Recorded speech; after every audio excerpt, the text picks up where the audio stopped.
हाँ जी, ध्यान दो बच्चा। हम अभी क्या बात कर रहे हैं? इलेक्ट्रोस्टैट की। हमने पिछले टॉपिक के अंदर कुछ डेरिवेशंस करी थी, जिसके अंदर एक्सियल लाइन और इक्वेटोरियल लाइन के ऊपर इलेक्ट्रिक फील्ड इंटेंसिटी निकाली थी। तो एक बार बहुत छोटे में फटाफट से एक क्विक रिकैप दे रहा हूँ दोनों डेरिवेशंस का। देखो, हमने सबसे पहले जब किया था एक्सियल लाइन के लिए इलेक्ट्रिक डायपोल, सबको पता था होता क्या है।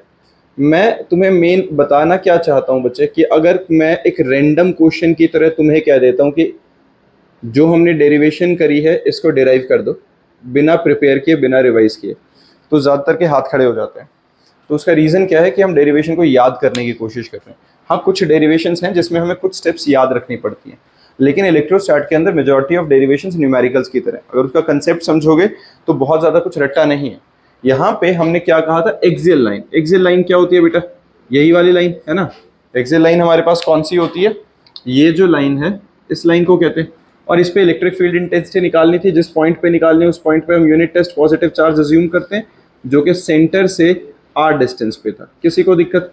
यहाँ से सिर्फ समझने वाली बात क्या होती है, अगर मुझे इलेक्ट्रिक फील्ड इंटेंसिटी निकालनी है इन मैग्नीट्यूड, पहली बात तो मैग्नीट्यूड में एफ और ई इक्वल होते हैं, क्योंकि हमारे पास यूनिट टेस्ट पॉजिटिव चार्ज के लिए ले रहे हैं, है ना। E is equal to F by Q होता है और क्यू की वैल्यू हमने 1 ली हुई है। तो अल्टीमेटली हम फोर्स निकाल रहे हैं। फोर्स कैसे निकलेगी? बीइंग अ पॉजिटिव चार्ज, इस पॉजिटिव चार्ज को रिपेल करेगा। बीइंग अ नेगेटिव चार्ज, इस पॉजिटिव चार्ज को अट्रैक्ट करेगा। अब जो रिपल्सिव फोर्स आएगी वो बी वाले की वजह से आएगी। अट्रैक्टिव फोर्स किसकी वजह से आएगी? ए वाले की वजह से आएगी। ए से डिस्टेंस ज्यादा बड़ा है, बी से डिस्टेंस कम है। जितना डिस्टेंस ज्यादा उतनी फोर्स कम, जितना डिस्टेंस कम उतनी फोर्स ज्यादा। तो ऑब्वियस सी बात है, ये वाला जो फोर्स होगी, ये वाली इलेक्ट्रिक फील्ड इंटेंसिटी ज्यादा होगी और ये वाली कम होगी। तो नेट क्या निकलेगी? तो नेट हमारे पास निकलेगी, अगर मैं ई नेट निकाल रहा हूं, मान लो ये वाली जो है वो बी की वजह से थी और दूसरी वाली ई ए की वजह से थी, तो इन दोनों का जो डिफरेंस रहेगा वो ई नेट आएगा कि नहीं। अब इसके बाद तुम्हें कैलकुलेट करना था सिर्फ।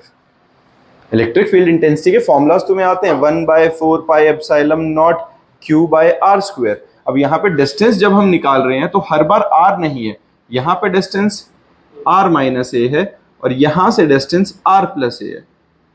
तो यहां पे एक बार आर माइनस ए और एक बार आर प्लस ए वाली वैल्यू को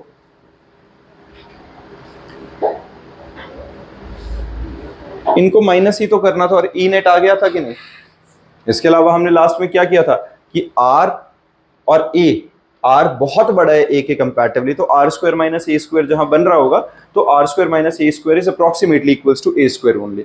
और उसके बाद हमने इलेक्ट्रिक डायपोल में क्यू इंटू 2a जब हमारा एलसीएम वगैरह बन के बना था तो ऊपर पी की वैल्यू आ गई थी, है ना। क्यू इंटू 2a को हमने इलेक्ट्रिक डायपोल की टर्म्स में लिखा था, जो कि हमारे पास अदरवाइज सॉल्व करके ये बन रहा था, P into 2r/4 pi epsilon naught R square minus A square.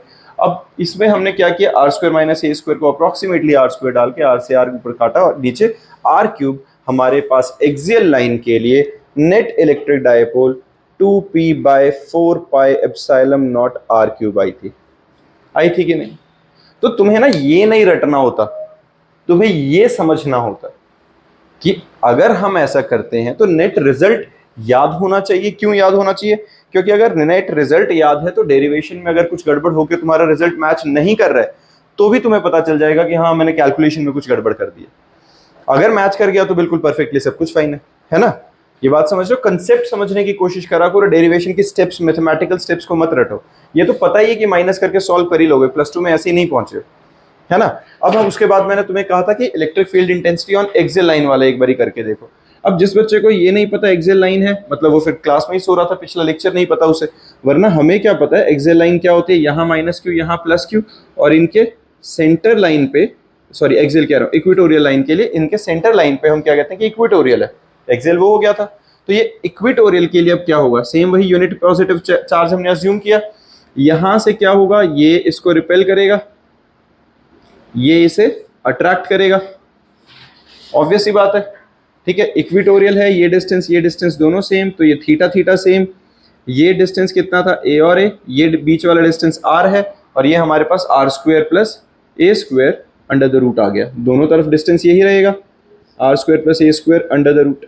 अब हमने क्या किया, ऊपर वाले इलेक्ट्रिक फील्ड का नाम अगर मैं E1 रखता हूं, नीचे वाले का अगर मैं E2 रखता हूं, इन मैग्नीट्यूड E1 और E2 तो सेम है, क्योंकि E1 E2 किस पे डिपेंड कर रहे हैं, फोर्स और मतलब चार्ज पे और डिस्टेंस पे। दोनों का डिस्टेंस सेम है, दोनों के लिए चार्जेस सेम है, 1/4πε0 वैसे कांस्टेंट है, तो Q/R दोनों में सेम है, तो इन मैग्नीट्यूड E1 और E2 सेम है कि नहीं।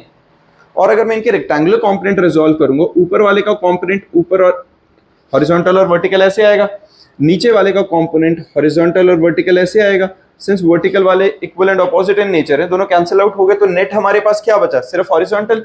तो ये E1 cos थीटा, क्योंकि यहां एंगल थीटा था तो यहां थीटा, यहां एंगल थीटा था तो यहां थीटा, डन। तो ये हमारे पास E1 cos थीटा और E2 cos थीटा का सम बनेगा। सिंस E सेम है तो मैं इसको डायरेक्टली 2E cos थीटा ना लिख लूं, तो 2E cos थीटा जब मैं E इक्वेटोरियल के लिए लिखूंगा तो 2E cos थीटा में वैल्यू डालनी है सिर्फ, E की वैल्यू 1/4πε0 Q/r² प्लस a² के अंडर रूट का होल स्क्वायर हुआ, तो ये बन गया।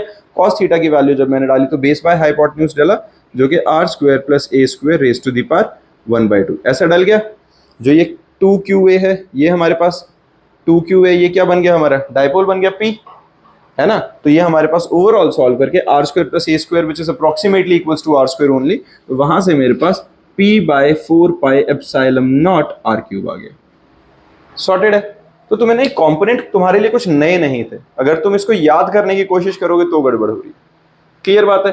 तो हमें लास्ट रिलेशन क्या मिला था कि एक्सियल और इक्वेटोरियल का रेशियो क्या रहता है, 1:2, है ना। देखिए एक्सियल वाले में ट्वाइस था और इक्वेटोरियल वाले में अकेला P आता है वहां पे। डन है, यहां तक हमने कर लिया था। अब आज का जो हमारा टॉपिक है वो है बच्चा at any point, electric field intensity at any point due to short electric dipole. हमने जब लास्ट टाइम बात करी ना, तो मैंने क्या बोला बच्चे, ऑन एक्सियल लाइन और ऑन इक्वेटोरियल लाइन। अब हम क्या बात कर रहे हैं, एट एनी पॉइंट, ठीक है। तो electric field intensity at any point, any point का लॉजिक, ये जरूरत क्यों पड़ी है पहले उसको समझो। बच्चे हमने जिस टाइम पे बात करी थी electric field intensity on axial line, एक स्पेसिफिक लाइन है उस पर मैं फील्ड इंटेंसिटी निकाल रहा हूं। फिर मैंने इक्वेटोरियल बोला, दो चार्जेस का एक सेंटर से जो पॉइंट है वहां पर, तो एक स्पेसिफिक पॉइंट पे निकाल रहा हूं। लेकिन एक्चुअल में तो हमें यही नहीं करनी चाहिए कि किसी भी पॉइंट पे जरूरत पड़े वहां निकाल सके। तो उसके लिए हम ये डेरिवेशन कर रहे हैं, electric field intensity at any point due to electric dipole. अब इसको समझने के लिए पहले एक चीज समझते हैं, इलेक्ट्रिक डाइपोल मूवमेंट क्या है। पता है सबको इलेक्ट्रिक डाइपोल मूवमेंट क्या है? It is the strength of electric dipole, है ना। बेसिकली डाइपोल मूवमेंट स्ट्रेंथ है, और डाइपोल मूवमेंट का जो हमारा फॉर्मूला है P, क्या है बच्चे, वो 2QA, है ना, twice of charge into distance between them, यही रहेगा। अब इसके बाद एक बात बताओ, अगर मेरे पास इधर -Q है, इधर +Q है, तो यहां से डाइपोल मूवमेंट की डायरेक्शन क्या होगी, क्या होती थी, माइनस से प्लस। याद रखना डाइपोल मूवमेंट की डायरेक्शन क्या होती थी बच्चा, negative to positive, electric field के ऑपोजिट साइड, ये याद रखो। डाइपोल मूवमेंट की डायरेक्शन क्या होती है, इलेक्ट्रिक फील्ड लाइंस के ऑपोजिट साइड। तो अगर इलेक्ट्रिक फील्ड लाइंस कहां से आते हैं, प्लस से माइनस की तरफ, डाइपोल मूवमेंट क्या जाएगा, माइनस से प्लस की तरफ। ये मेरे पास डाइपोल मूवमेंट की डायरेक्शन मिल गई है मुझे। डन है। अब मैं अगर किसी एक रैंडम पॉइंट की बात करूं, मान लो मेरे पास इलेक्ट्रिक डाइपोल यहां है, और मैं किसी एक रैंडम पॉइंट की बात करूं, तो इस डाइपोल की वजह से, इस पॉइंट के हिसाब से, ये जो डाइपोल मूवमेंट है ये किसी एंगल पे इंक्लाइंड होगा इसके साथ। तो इस डाइपोल के दो कंपोनेंट रिजॉल्व हो जाने चाहिए। कैसे होते हैं, एक जो सेम इसी पोजीशन के डायरेक्शन में जाता है, और एक जो परपेंडिकुलर जाता है। होता है कि नहीं ऐसे? इसको सिंप्लीफाई करके बता रहा हूं। मान लो मेरे पास डाइपोल यहां होता और मैं इस पॉइंट पर इलेक्ट्रिक फील्ड इंटेंसिटी निकालना चाहता, इस डाइपोल की वजह से। मैं डॉटेड लाइन क्यों ले रहा हूं, क्योंकि डाइपोल के सेंटर से डिस्टेंस लिया मैंने, तो यहां से आ रहा था डाइपोल। तो इसके अब कंपोनेंट कहां कहां जाते हैं याद करो, एक तो कंपोनेंट जाता है इधर को, एक कंपोनेंट जाता है परपेंडिकुलर डायरेक्शन में, जाता है कि नहीं। सिंस इसका बैकवर्ड साइड भी डाइपोल का असर होता है, तो ऐसे कर दूं कि नहीं, बात समझ में आई है। और मैं इसी को थोड़ा सा घुमा दूंगा तो सेम यही बात बन रही है। क्लियर है, पता चल रहा है ना। मैं अब रीड्रॉ कर रहा हूं और सीधा अपने टॉपिक पे लेके आ रहा हूं। बहुत आसान है, सीधा तुम्हें इलेक्ट्रिक फील्ड इंटेंसिटी है ऑन एक्सियल और इक्वेटोरियल वाली तो याद है ना बच्चा। याद क्या है, डेरिवेशन, उसका जो मेन रिजल्ट है वो सबको याद है। अब हम क्या बात कर रहे हैं, यहां पे एक इलेक्ट्रिक डाइपोल है जिसके यहां पे क्या है, माइनस चार्ज, यहां पे है प्लस चार्ज। अब इसके सेंटर पॉइंट से एक पॉइंट है, कोई पॉइंट रैंडम, यहां पर पी पॉइंट, जहां per unit test positive charge मैंने रख दिया। ठीक है, यहां पे हमारे पास क्या, पी रख लो, के रख लो, कुछ भी नाम रख लो, यहाँ पे के पॉइंट रख लिया, जहां पे मैंने क्या किया है, के पॉइंट के ऊपर यूनिट टेस्ट पॉजिटिव चार्ज रख लिया, एट एनी पॉइंट आ गया, and this point is at an angle theta. ये कितने एंगल पे है, थीटा एंगल पे है, इसके साथ, डायपोल के साथ। अब डायपोल की डायरेक्शन क्या है, ऐसे पी, तो इसी पी के, इस पी के दो कंपोनेंट आ सकते हैं। पहला कंपोनेंट जो सेम इसकी डायरेक्शन में चला जाएगा, ऐसे करके इधर को, यह आएगा पी कॉस थीटा, और एक जो इसके परपेंडिकुलर जाएगा वो क्या आएगा, पी साइन थीटा। किसी को इसमें दिक्कत, पी कॉस थीटा और पी साइन थीटा वाले कंसेप्ट में किसी को दिक्कत है? हाँ जी, समझ में आया बच्चा? किसी को पता चला पी कॉस थीटा और पी साइन थीटा वाले में प्रॉब्लम आई है? क्लियर है ये? अब यहां से अगर तुम नोटिस करो, पी कॉस थीटा इस पॉइंट के लिए ये तो सेम एक्सियल वाली लाइन वाला केस नहीं बन गया? इलेक्ट्रिक डायपोल के एक्सियल लाइन के ऊपर कोई चार्ज आ गया, अगर हम इस पी कॉस थीटा के हिसाब से देखें तो ये तो सेम एक्सियल लाइन वाला केस बन गया कि नहीं? और एक्सियल लाइन में सेम इस तरफ को इलेक्ट्रिक फील्ड इंटेंसिटी आई थी, और पी कॉस थीटा की वजह से जो इलेक्ट्रिक फील्ड इंटेंसिटी का फॉर्मूला आएगा वो क्या आएगा, 2p/4 epsilon naught are cube. यही था, ये डिस्टेंस आर है, था कि नहीं? याद करो, एक्सियल लाइन के लिए अभी हमने देखा था कि electric field intensity on axial line का फॉर्मूला क्या था, 2p/4 epsilon naught are cube. लेकिन यहां p नहीं है, यहां क्या है, p cos थीटा, तो यहां साथ में cos थीटा लिख लिया। एक्सियल का था बेटा, इक्वेटोरियल के लिए अकेला p था। इक्वेटोरियल के लिए क्या था, अकेला p था, p/4 epsilon naught are cube. अब ध्यान से देखो, यहां से अब ये p साइन थीटा क्या बन रहा है, p साइन थीटा क्या बन रहा है बच्चा, p साइन थीटा अगर मैं इस k पॉइंट के रेफरेंस में देखूं तो ध्यान से देखो, ये इक्वेटोरियल बन रहा है कि नहीं बन रहा है, p साइन थीटा के रेफरेंस में इक्वेटोरियल बन रहा है। हाँ जी, ये जो डॉटेड लाइन है ये इक्वेटोरियल लाइन को रिप्रेजेंट कर रही है, बिल्कुल ठीक है। तो यहां से परपेंडिकुलर, जो एक्सियल के परपेंडिकुलर डायरेक्शन में p/4 epsilon naught are cube times sine theta, ये निकल गया कि नहीं? ये समझ में आया? जो p cos थीटा था उस कंपोनेंट के हिसाब से ये पॉइंट एक्सिस पे आया है, एक्सियल लाइन पे लाई कर रहा है, तो p/4 2p/4 epsilon naught are cube times cos theta, क्योंकि ये कंपोनेंट cos कंपोनेंट था। इस p sin थीटा की वजह से जो आएगा वो इक्वेटोरियल पे लाई कर रहा है, और इसके इक्वेटोरियल के लिए फॉर्मूला क्या था हमारे पास, p/4 epsilon naught are cube, लेकिन p का कंपोनेंट साइन है इसलिए वो p sin थीटा हमने लगा दिया। किसी को दिक्कत बचा? ये सेम डायग्राम मैंने यहां पे बनाया हुआ है, और इसके अंदर यही समझाने की कोशिश करी हुई है कि जब हम उसको रेक्टेंगुलर कंपोनेंट में रिजॉल्व करेंगे तो same electric dipole can be resolved into two rectangular components, that is p sin theta and p cos theta। और इस पॉइंट के हिसाब से अगर मैं इस डायग्राम पे ध्यान दूं तो ये जो ब्लू वाली लाइन है ये इसके एक्सियल लाइन पे लाई कर रही थी, एक्सियल पे कर रही थी, तो उसका नाम हमने E1 रख दिया। और E1 जो है एक्सियल के लिए फॉर्मूला क्या था, 2p/4 epsilon naught are cube times cos theta. ये जो रेड वाला कंपोनेंट है इससे यहां पर ये कौन सा बन रहा है, इक्वेटोरियल बन रहा है। इक्वेटोरियल के लिए हमारे पास फॉर्मूला था p/4 epsilon naught are cube, और p की जगह यहां पे हम p साइन कंपोनेंट लिखेंगे, that is p sine theta. किसी को दिक्कत है इसमें? डन है। अब रिजल्टेंट कहां निकलेगा, अगर ये दो हैं तो इसका रिजल्टेंट इनके बीच में कहीं निकलेगा, फाई एंगल बनाता हुआ, है ना। नेट अगर मान लो मैंने इसका नाम रखा था E1, इसका नाम मैंने रखा था E2, तो मेरे पास E कितना निकलेगा, E निकलेगा स्क्वायर रूट ऑफ E1 का स्क्वायर प्लस E2 का स्क्वायर। ये निकलेगा कि नहीं? सीधा सीधा वेक्टर्स है ना। तो E1 का स्क्वायर प्लस E2 का स्क्वायर, वैल्यू डाल दो, कितना डाला, 2p/4 epsilon naught are cube cos theta का whole square plus p by 4 pi epsilon naught r cube sine theta का होल स्क्वायर। किसी को परेशानी? सॉर्टेड है।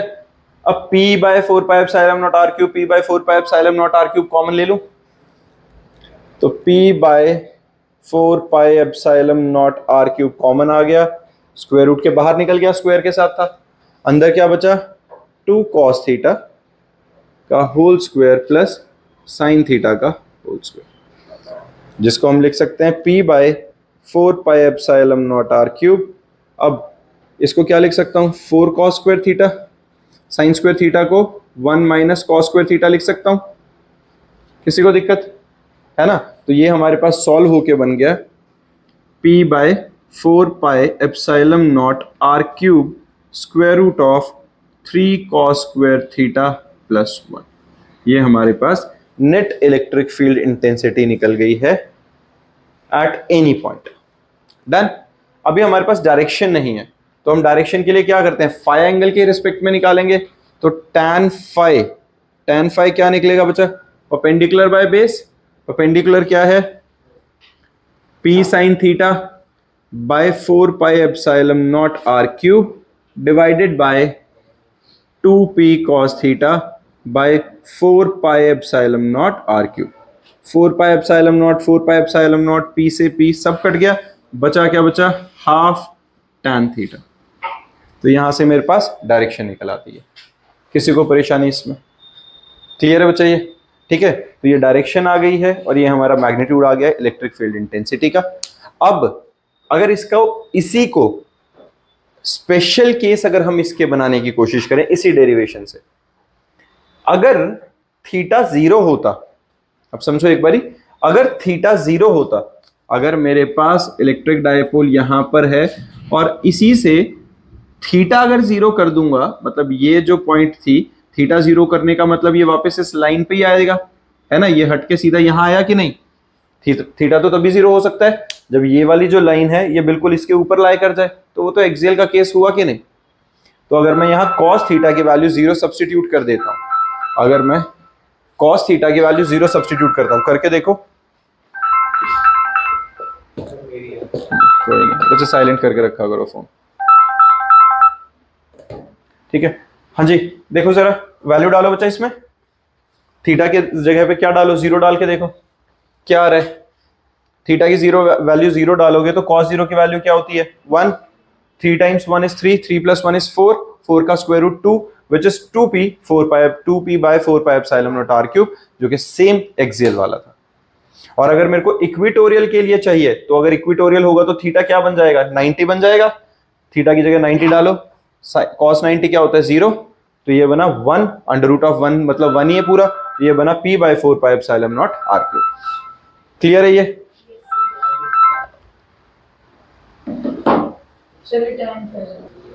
हाँ जी बच्चा, किसी को दिक्कत है इसमें? क्लियर है? ये हमारे पास डेरिवेशन आ जाती है eight any point, electric field intensity at any point की। डन। स्पेशल केसेस डाल के हमने देख लिया कि इक्विटोरियल और एक्सियल एक्चुअली इसके स्पेशल केसेस बन जाते हैं फिर उस केस में। ठीक बात है। चलो फिर इसके बाद नेक्स्ट डेरिवेशन करते हैं।